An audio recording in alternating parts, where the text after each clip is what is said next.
Right, motherfuckers.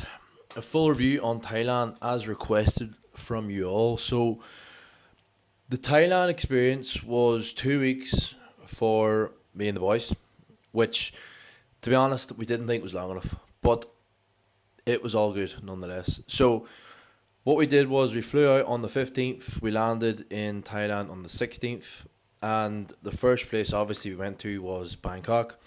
So, we spent 2 to 3 days there. My opinion on Bangkok, not great.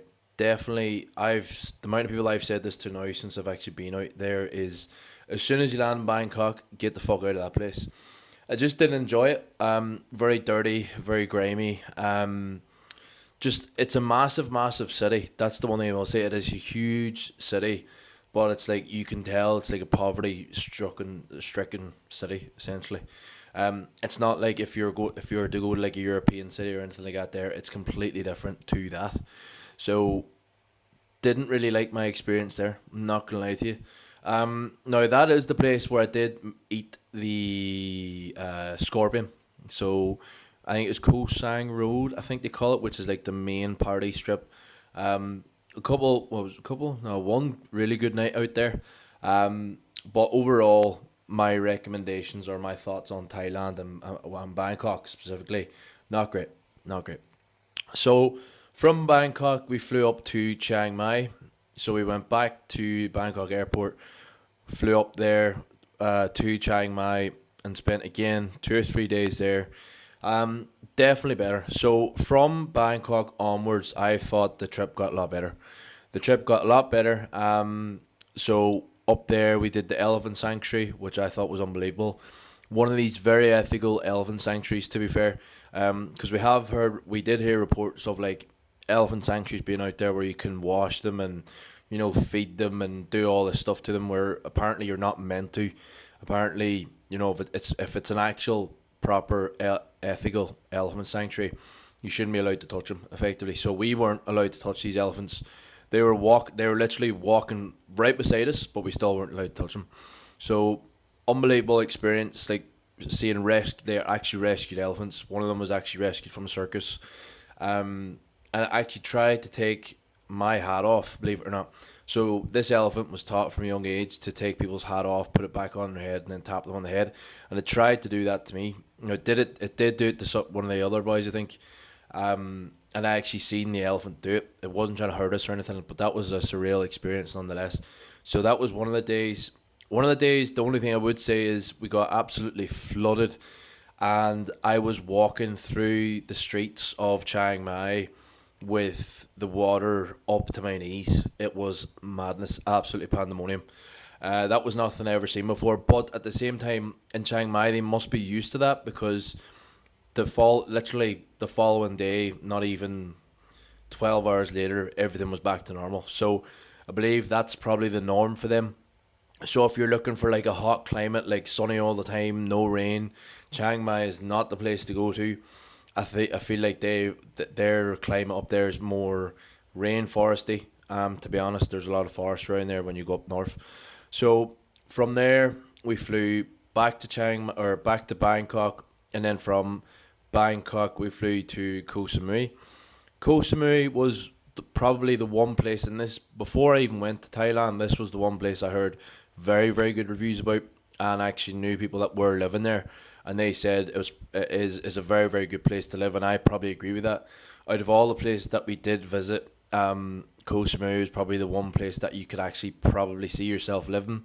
It's a small island off the east coast of Thailand, and it's definitely got a lot of money pumped into it by tourism. You can tell that straight off the bat because there is a shopping center in the center of it which has like normal shops like H&M, like your standard clothes shops that you would get back here, which I was surprised about.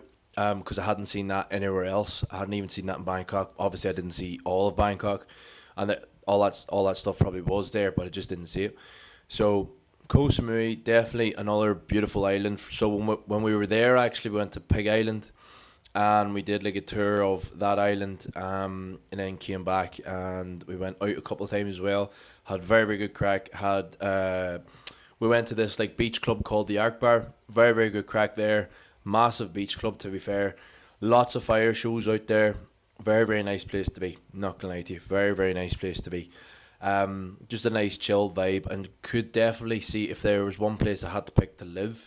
Definitely one of the places that I could see myself living. Now, the one place that we should have went to but didn't, and I haven't heard one bad review about it, was Koh Tao. So that is not that far away from Koh Samui, and I've heard it's unbelievable. Apparently, it's just beautiful. Now, we didn't get the chance to go there because we had to leave, but if I was going back there, I definitely would try and visit Koh Tao. Now, from Koh Samui, no, actually, just to add, Koh Samui, this is the place where we had the three-bedroom villa, our own swimming pool. It was unbelievable. It was literally like something you'd see on YouTube or off a movie or something like that there. So from there, we got the ferry from Koh Samui back to the mainland.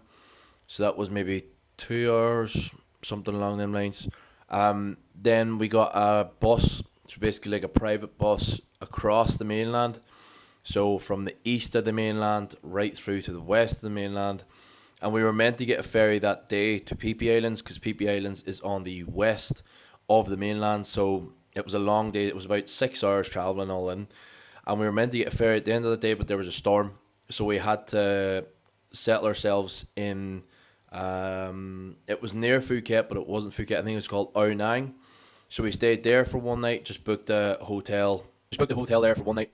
And we stayed there. Didn't see too much of it, to be honest. But then the following morning, we got on the speedboat, I believe it was, over to Phi Phi Islands. That was class. So Phi Phi Islands was definitely the most scenic and beautiful place that I'd seen when I was out there in Thailand. Now, I go back to my point about Koh Samui. Definitely, I couldn't see myself living there. It is tiny. So when we were out there, we did look up how many people is actually in Phi Phi Islands at any one time, and it was like 2 or 3 thousand. So that just puts it into perspective of how small these islands are, or basically how inhabited they actually are. So effectively, one of the days we went to the Maya Bay. And Monkey Beach as well. So you can do all that stuff. You can just see the North Islands, the South Islands. You can do all that crack. So that actually felt like a holiday. So that was the one place I would say that we sort of agreed that it actually felt like a holiday, because I think the time we were in PB, I think we had maybe 4 to 5 days there. Wherever else we were staying, maybe 2 or 3 days. So we were landing and then we had to go somewhere else. So PB Islands was definitely the most beautiful place I've seen. The beaches, the scenery, the views was just unbelievable. So yeah, that was definitely a good spot to go. But definitely couldn't see myself living there. So yeah. Phi Phi Islands was definitely the most scenic. So overall, that was basically 2 weeks. So we did Bangkok, Chiang Mai, Koh Samui, and Phi Phi Islands. So 4 places, and you wouldn't want to do any more than that. If you're going out to Thailand for 2 weeks, you definitely couldn't do any more than four. If you were doing any more than four, you'd literally be landing in a place for a day, like half a day, and then going somewhere else. You probably need to, to see everything, or to see everything that you want to see. You probably need to be out there for a month to spend a decent amount of time in each place. Realistically, we thought, to be honest, we did too many places there, because you're literally landing in one place and then having to go somewhere else. So that was my experience in Thailand. Koh Samui, you could see yourself living there. Phi Phi Islands, definitely the most scenic thing I ever seen. Didn't do Koh Tao, but wish we did. Chiang Mai was okay, it was nice. Still better than Bangkok, and then Bangkok was a shithole. So that's my review on Thailand. Let me know your thoughts if you've been, and if you want any reviews or feedback on anything else, let me know.